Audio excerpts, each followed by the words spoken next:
Manish Gunwani joins us. He's joining us on the show after a while now, so it's always good to get his views and get his thoughts on markets and as well as stocks and as well as macros. Manish, good morning. Fantastic to have you back. Thank you for joining us. Last time when we spoke, markets were worried about the election cycle. Markets were worried about global tariff war. Markets were worried about rich valuations, and markets were worried about slowdown. Only one concern has got addressed, which is that we've got a clear mandate. But the three other aspects, which is global tariff war, rich valuations, and slowdown, those are factors which clearly are getting bigger and firmer.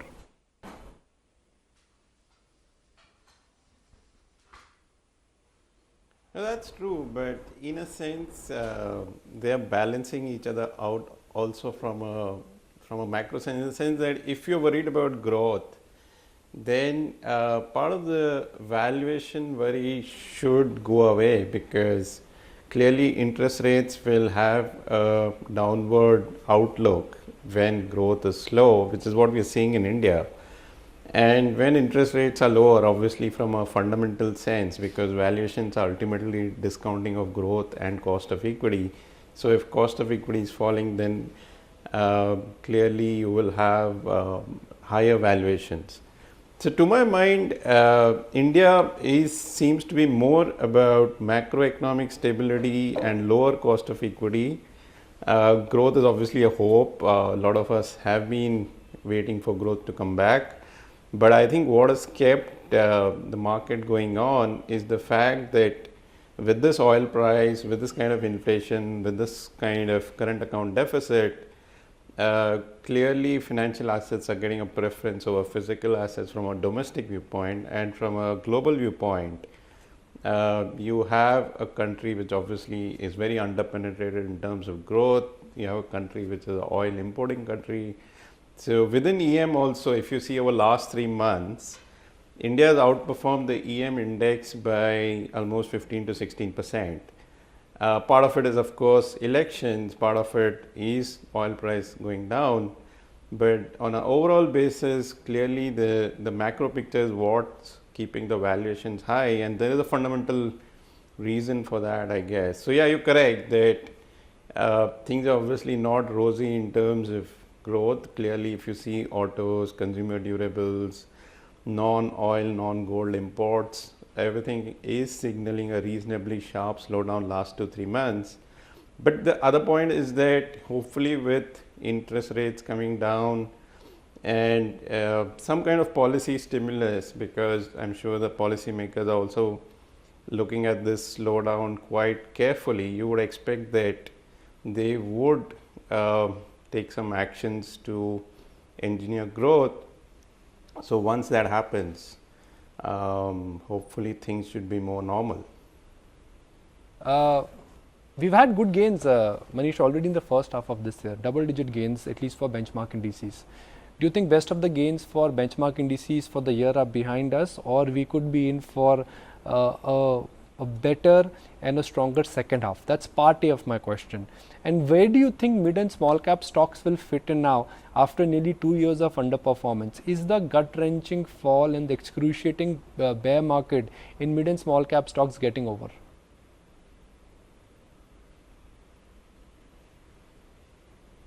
So the first part of your question, I think a lot now depends on the global capital market cycle, because I think the domestic factors have maxed out in terms of the election, oil price, etc.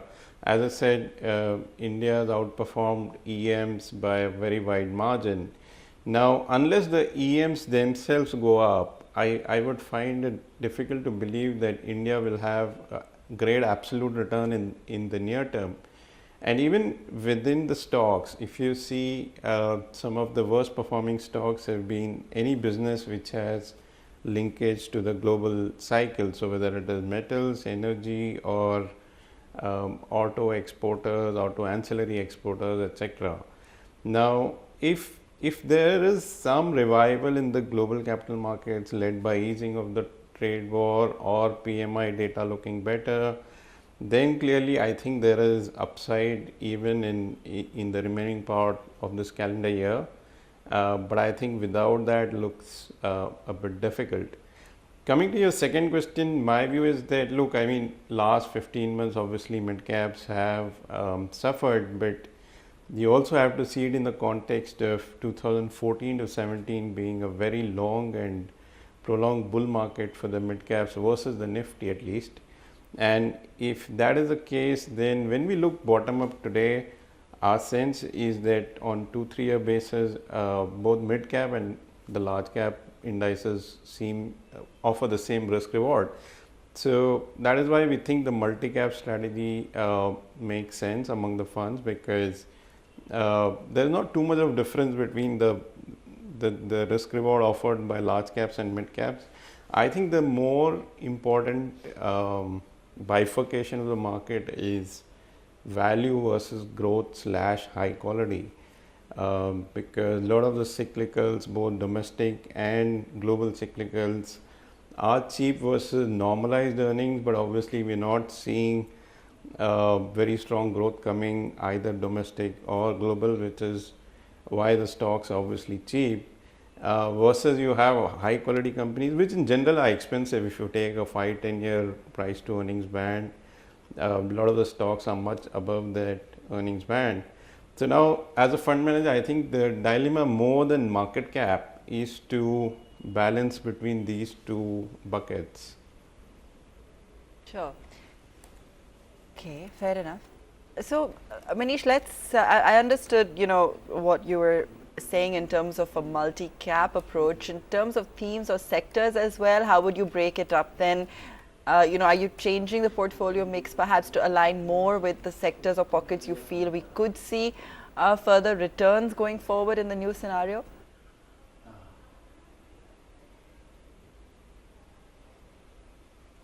Yes, so in general, we are a bit more value centric at this point of time, but I think it's a lot of stuff is bottom up. So let me just talk a bit about the themes we like.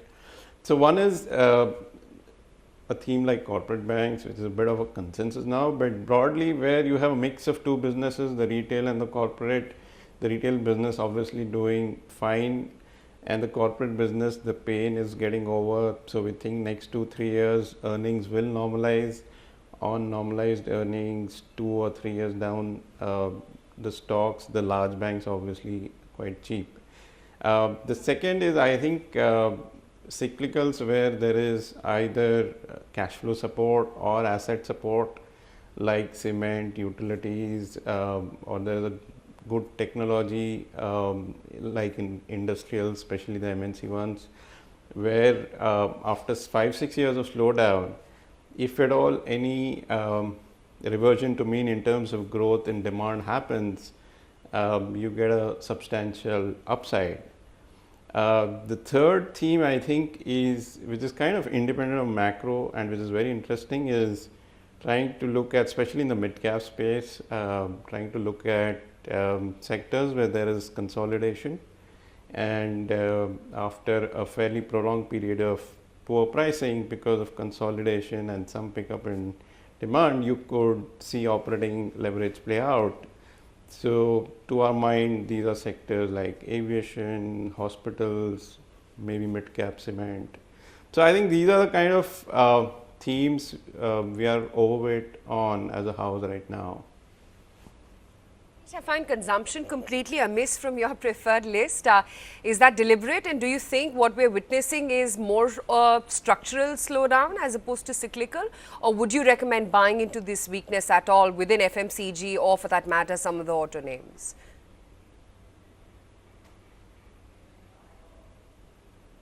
No, so it's consumption being 60% of GDP obviously, and I think from a balance sheet perspective, among the three components of the economy, government, private sector and household, I think households have the best balance sheet, which is why, to my mind, this is a bit of a temporary phase in this consumption slowdown. At least I think consumption at the premium end continues to remain strong.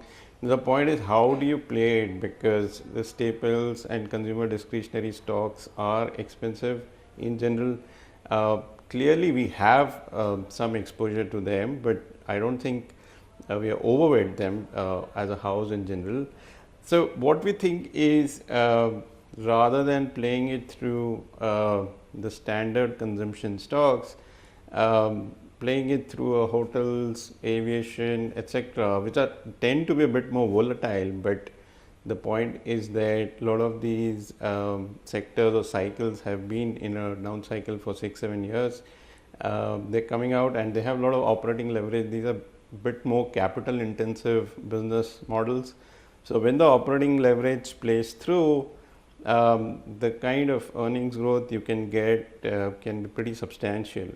So it's not like we think consumption is structurally down, because that would mean that India's GDP is structurally down. We're not playing for that.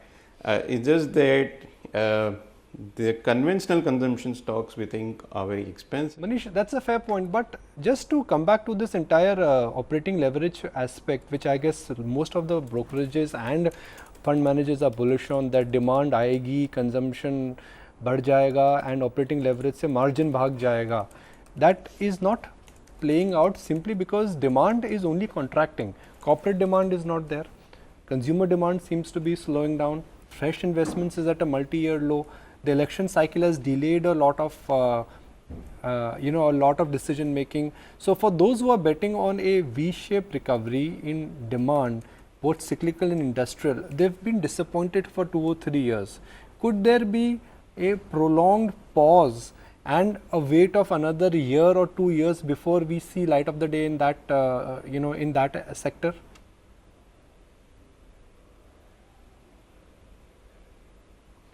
It's a very difficult time when the cycle swings. So, but the whole point is that the more it doesn't happen, the higher the likelihood that it will happen. That's the first point. Two is, I think, as an economy, if you look at India, all the 3 stimulus levers are tight at this point of time. Whether it is interest rates, where real rates are very high. If you look at fiscal in FY20, the combined central plus state expenditure is budgeted to be probably the least in last 16-17 years. And thirdly, on exchange rate, if you see your real effective exchange rate, it's a bit of a flawed measure, but just as an indicator, it's still quite high. So I think when you're talking about this slowdown, along with these 3 levers, you also have the fact that we hopefully are having a very temporary liquidity issue among NBFCs. Now, a lot of these things can reverse, right? I mean, because ultimately if your inflation is low, your current account deficit is low, the lowest hanging fruit, of course, is monetary policy to my mind. I mean, I would think that given where growth is, where inflation is, you should see interest rates keep trending downwards, which should at some point stimulate demand. Also, I think the NBFC issue, given that overall it's not so much in as part of the financial system, should get resolved. And thirdly, I think you're also looking at the economy last 2-3 months when world growth kind of collapsed a bit, right? I mean, if you see the trade data globally, the export data globally, you're almost back to 2016 lows when the Shanghai Accord happened. So I think we got a perfect storm kind of last 2-3 months. A lot of these factors I think will reverse, and a lot of the things you mentioned, actually that's what makes the valuation on that segment attractive. So I do think that both consumption and overall economic growth is suffering a lot from policy tightness, from one-off factors, and a lot of them should reverse going forward. Okay, right.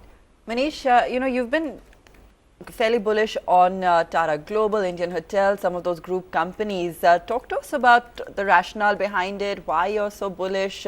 What do you see playing out? Do you feel that the new strategy at the group with Chandra at the helm is something that's that's really going to drive momentum going forward?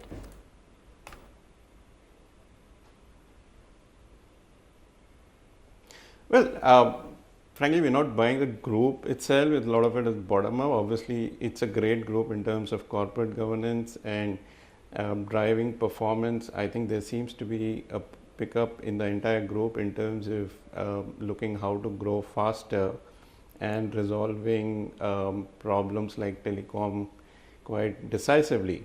But to be honest, as I said, we're basically buying these businesses from a bottom-up basis rather than saying that it's because of this group primarily. I think a lot of these businesses, for example, hotels, we think the demand supply is going to improve for last 7-8 years. The return on equity for opening new hotels not been great, which finally we think will mean that supply will become constrained. I think the consumer stocks, I think given the group size, I think consumer is underrepresented in that entire group, and I think there's a concerted effort to grow that side of the business. So it's more about each business individually rather than playing the group. I like to draw your attention to where the 10-year paper is, sub 7%, or let's use 7% as the base level now.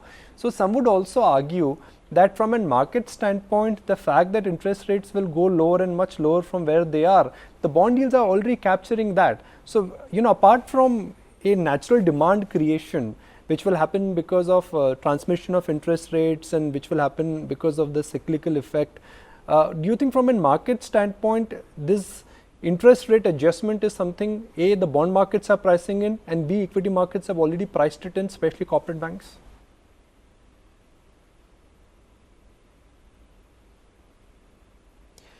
So I think obviously last 2-3 weeks we've seen a fairly sharp compression in yields, but that's not only India. Even if you see US, I think the 10-year is down 30-40 bips quite quickly. I think the real rates in India are very high, and I think while in the short term the yields may obviously consolidate because we've seen such a sharp fall, and I also hope that world growth recovers a bit, in which case maybe crude temporarily at least has made a bottom, etc. But I think it's more structural that if you were to look at India's major costs of factors of production, which is food, energy, real estate, I think the trend line of inflation has fallen materially for India. So if you see last 20-30 years, we were having consumer inflation of 7-8%. Clearly the sense now is it's more 4-5%, and while the world is kind of living on mostly zero real rates, so at this inflation, current inflation, India is almost 400 bips real rate, right? I mean, your inflation is 300 bips, the 10-year yield is 700 bips. I guess that kind of gap obviously has to be aligned with the world at some point, and if the world is 0 to 1%, I think there is over the medium term fair amount of room for India's interest rates to go down. All right. Manish, just finally, you were talking about the multi-cap approach. So I want to just probe you a little further, and when it comes to the broader markets, just want to understand where else perhaps you're seeing opportunity, what else you'd be adding or looking to add going forward. Just want to try and get a little bit more specific, opportunity ideas from you.